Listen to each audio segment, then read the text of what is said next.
Hello dear aspirants.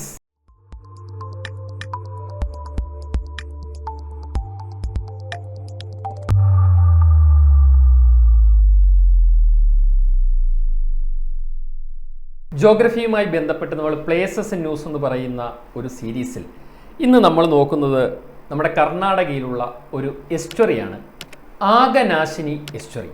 അപ്പോൾ estuary എന്ന് പറഞ്ഞാൽ എന്താണെന്നൊക്കെ നിങ്ങൾക്ക് അറിയാം. ബേസിക് ജോഗ്രഫി പഠിച്ചിട്ടുള്ള ആളുകൾക്ക് എന്താണ് എസ്റ്റുറി എന്നറിയാം. അതായത് ഒരു റിവർ കടലിലേക്ക് പതിക്കുന്ന ആ ഒരു ഏരിയയിൽ ഉണ്ടാകുന്ന ആ ഒരു ജോഗ്രഫിക്കൽ ഫോമിനാണ് നമ്മൾ എസ്റ്റുറി എന്ന് പറയുക. അപ്പോൾ ആഗനാശിനി എസ്റ്റുറി എന്ന് പറയുന്നത് നമ്മുടെ കർണാടകയിലുള്ള ഒരു എസ്റ്റുറിയാണ് എന്ന് മനസ്സിലാക്കുക. അപ്പോൾ ഇതിനെക്കുറിച്ച് നമുക്ക് കൂടുതലായിട്ട് നോക്കാം. The site is an estuary where the Aghanashini river flows into the Arabian sea in Karnataka state.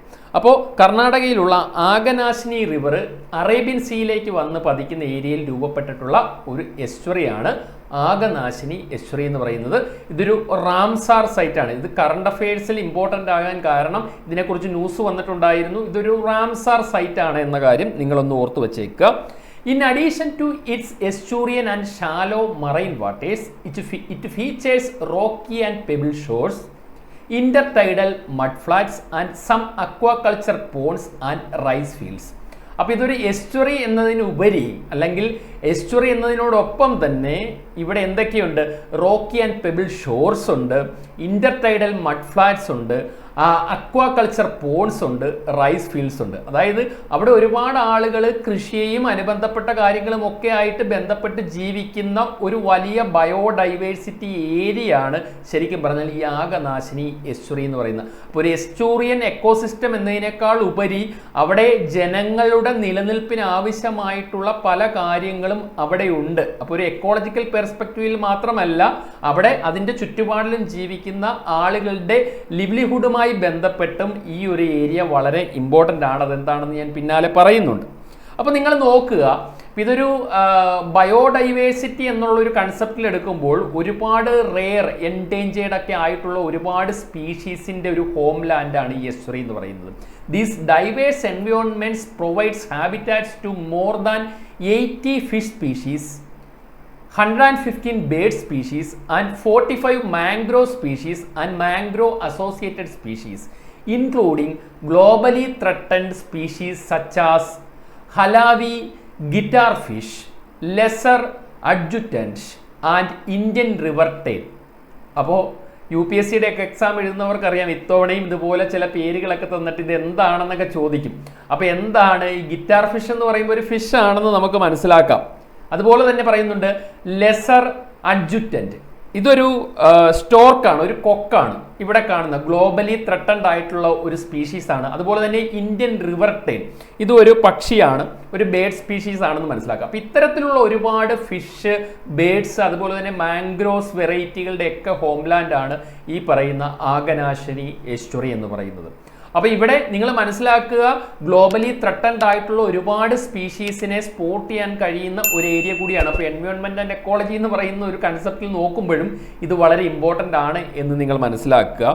ഇത് കൂടാതെ the majority of the fish species found at the site are able to adapt to a wide range of saline environments, while some are migratory and only enter the site for spawning and or during early life stages. അതായത് ഇവിടെ കാണപ്പെടുന്ന, ഞാൻ already പറഞ്ഞു 80ഓളം fish species ഇവിടെ ഉണ്ടെന്ന് പറഞ്ഞു. അപ്പോൾ അതിൽ മെജോറിറ്റി ഫിഷ് സ്പീഷീസിനും സലൈൻ കണ്ടീഷനിൽ ജീവിക്കാനായിട്ടുള്ള അഡാപ്റ്റബിലിറ്റീസ് ഉണ്ട്. മറ്റ് ചില ഫിഷ് സ്പീഷീസ് എന്ന് പറയുന്നത് അവർ മൈഗ്രേറ്ററി ആണ്. അവർ മുട്ടയിടാനും, അതായത് എസ്റ്റുറി ആയതുകൊണ്ട് മാംഗ്രോവ്സ് ഒക്കെ ഉള്ളത് കൊണ്ട് അവിടെ അവർക്ക് വന്ന് എഗ്ഗ് ലേ ചെയ്യാനും കുഞ്ഞുങ്ങളൊക്കെ വിരിച്ച് പോകാനൊക്കെ എളുപ്പമുണ്ട്. അപ്പോൾ അങ്ങനെ അവരുടെ ആ എയർലി ലൈഫ് സ്റ്റേജുകളിൽ മാത്രമായിരിക്കും ചില ഫിഷസ് അവിടെ ജീവിക്കുക. എന്നാൽ മെജോറിറ്റി ഫിഷസിനും ആ സലൈൻ കണ്ടീഷനിൽ ജീവിക്കാനായിട്ടുള്ള അഡാപ്റ്റബിലിറ്റി അവർ നേടിയിട്ടുണ്ട്. കാരണം മിക്കവാറും ഇതെല്ലാം ഫ്രഷ് വാട്ടർ ഫിഷ് സ്പീഷീസ് തന്നെയാണ്. പക്ഷേ എസ്റ്റുറിയൻ റീജിയൻ ആയതുകൊണ്ട് തന്നെ സലൈൻ വാട്ടറുമായിട്ട് മിക്സ് ചെയ്തുകൊണ്ട് സലൈനിറ്റിയെ അഫക്റ്റ് ചെയ്യാതെ, അല്ലെങ്കിൽ സലൈനിറ്റിയോടുള്ള അഡാപ്റ്റേഷൻസ് ഒക്കെ ഈ പറയുന്ന ഫിഷ് സ്പീഷീസിന് പലതിനും ഉണ്ട് എന്ന കാര്യം ഓർക്കുക. ഇനി ഞാൻ പറഞ്ഞിരുന്നു എൻവയോൺമെന്റ് ആൻഡ് എക്കോളജി അല്ലെങ്കിൽ ഒരു ബയോഡൈവേഴ്സിറ്റി സ്പോട്ട് എന്നതിനേക്കാൾ ഉപരി ഞാൻ പറഞ്ഞു അവിടെ ഈ ഏരിയയെ ബേസ് ചെയ്തിട്ട് അല്ലെങ്കിൽ ഈ ഒരു എസ്റ്റുറിയെ ഡിപ്പെൻഡ് ചെയ്തിട്ട് അല്ലെങ്കിൽ എസ്റ്റുറിയൻ ഏരിയയെ ഡിപ്പെൻഡ് ചെയ്തിട്ട് ഒരുപാട് ആളുകൾ അവരുടെ ലിവ്ലിഹുഡ് നേടുന്നുണ്ട്. The site supports the livelihoods of more than 6000 households. അപ്പോൾ 6000-ഓളം അല്ലെങ്കിൽ 6000-ലധികം വീടുകളിലേക്ക് ഹൗസ് ഹോൾഡിലേക്കുള്ള അവരുടെ ലിവ്ലിഹുഡ് കണ്ടെത്താനായിട്ടും ഈ ഒരു എക്കോസിസ്റ്റം സപ്പോർട്ട് ചെയ്യുന്നുണ്ട്.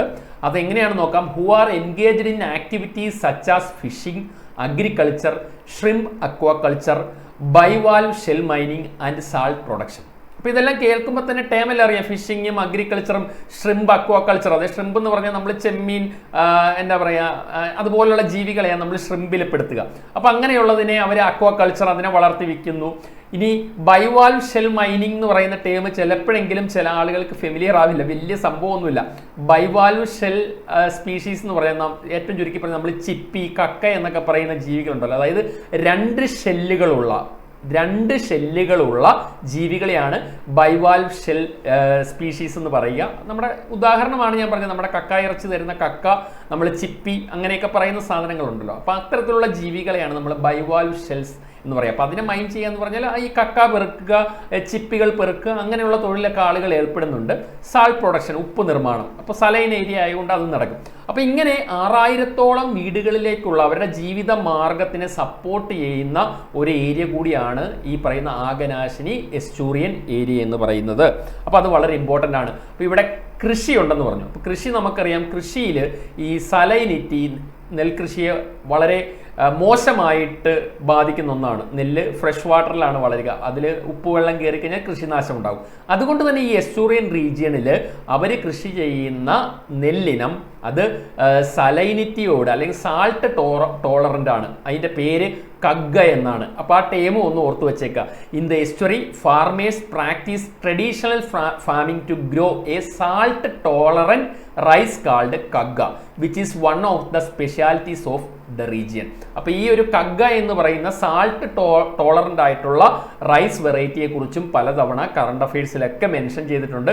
അത് ഈ എസ്റ്റുറിയൻ റീജിയനിലുള്ള ആളുകൾ കൃഷി ചെയ്യുന്ന ഒരു റൈസ് വെറൈറ്റി ആണ് എന്ന കാര്യം കൂടി ഓർത്തു വെച്ചേക്കുക. അപ്പോൾ ഇൻഫർമേറ്റീവ് ആയിരുന്നു എന്ന് കരുതുന്നു. വീണ്ടും ഇതുപോലുള്ള വീഡിയോകളുമായിട്ട് കാണാം. Thank you. Takshashila IAS academy. Aspire, enrol, achieve.